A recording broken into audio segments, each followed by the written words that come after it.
आपण पाहत आहात सुपरफास्ट 24 तास न्यूज, बातम्यांचा खरा वेग।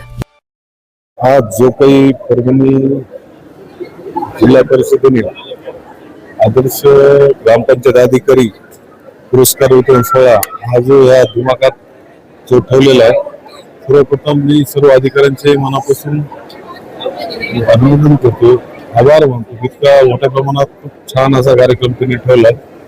जवळपास 3 वर्ष झालं हा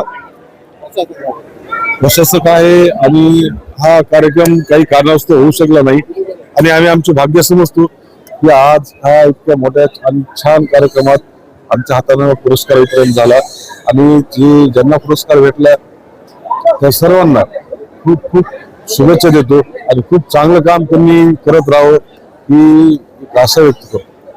यापुढे देखील असे पुरस्कार आणि त्या अनुषंगाने अधिकारी कर्मचारी चांगले कार्य केले पाहिजे, या अनुषंगाने काय सांगतो? 100% पुरस्कार वितरण हे झालंच पाहिजे।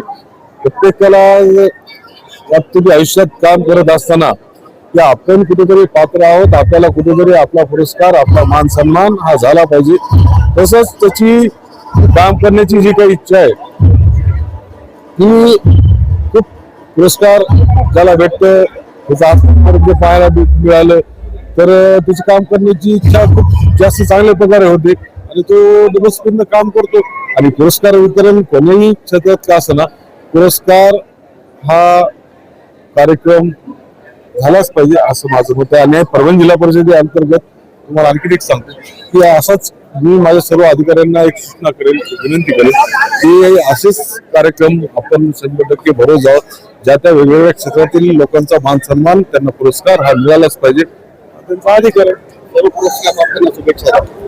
सर्व जे 3 वर्षाचे जे पुरस्कार वितरण सोहळा जो राहिला होता, आज जो झाला, ज्यांना हा पुरस्कार मिळाला त्यांचं मनपूर्वक अभिनंदन करतो, त्यांना खूप खूप शुभेच्छा देतो। व आमच्या परभणी जिल्हा परिषदेच्या वतीनं सर्व आमच्या म्हणजे पदाधिकाऱ्याच्या वतीनं, अधिकाऱ्याच्या वतीनं त्यांना चांगलं काम करण्याची ईश्वर शक्ती द्यावं एवढी आशा व्यक्त करतो आम्ही। नाही, साधारणतः 2021, 22, 23 आणि 23 या 3 वर्षाचे पुरस्कार प्रलंबित होते। 3 वर्षाचे पुरस्कार प्रलंबित असल्यामुळं आम्ही जिल्हा प्रशासनानं सन्माननीय सीओ मॅडमच्या मार्गदर्शनाखाली असा निर्णय घेतला की आपण यावर्षी तो पुरस्कार घेऊया। आपण प्रत्येक वर्षी पुरस्कारासाठी बजेट ठेवतो, पण बऱ्याच वेळा तो पुरस्कार घ्यायचा राहून जातो। जो ग्रामस्तरावरचा कर्मचारी आहे, ग्रामसेवक आहे, त्याला थोडस त्याच्या कार्याचा जर गुणगौरव केला तर तो अजून जिद्दीने काम करेल, या अपेक्षेने आम्ही हा पुरस्कार सोहळा ठेवला। यावेळेस किती ग्रामपंचायतीला हा पुरस्कार मिळाला आहे? नाही, आपण प्रत्येक वर्षी प्रत्येक तालुक्यातून एक असं आपले जे 9 तालुके आहेत त्या 9 तालुक्यातून प्रत्येकी एक ग्रामसेवक निवडतो। असे साधारणतः 27 पुरस्कार होते जे मागील 3 वर्षामध्ये पेंडिंग होते। आणखी भविष्यात काय काय करण्याचं म्हणायचं सर? तुमच्या कारकिर्दीमध्ये फार मोठ्या प्रमाणात कार्यक्रम झाला, सांस्कृतिक कार्यक्रम झाला, खेळाचा कार्यक्रम झाला, तो वाखाणण्याजोगा कार्यक्रम होता, आताही तुम्ही कार्यक्रम घेतलाय। थँक्यू। मध्ये मध्ये जर आपण कार्यक्रम घेतले तर लोकांमध्ये पण एनर्जी राहते, शिवाय थोडस सक्रिय सहभागातून जर आपण काम केलं तर त्याचा परिणाम तळागाळापर्यंत होतो। त्यामुळे आपण जास्तीत जास्त कर्मचाऱ्यांना इन्व्हॉल्व्ह करून, म्हणजे ज्याला आदरयुक्त भीती म्हणतो, थोडं पेनाचं धाक न दाखवता थोडंसं प्रेमानं घेऊन काम केलं तर थोडंसं गती मिळते। भविष्यात असे कार्यक्रम होतील? हो, नक्कीच होतील, नक्कीच होतील।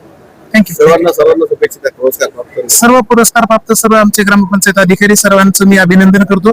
तसं अभिनंदन आपण कार्यक्रम घेऊनच केलेला आहे, पुन्हा एकदा मी अभिनंदन करतो आणि पुन्हा त्यांनी आणखी नव्या उमेदीने त्यांनी आणखी काम करावं आणि इतरांनी पण त्यांचा आदर्श घ्यावा असं मी या प्रसंगी आवाहन करतो।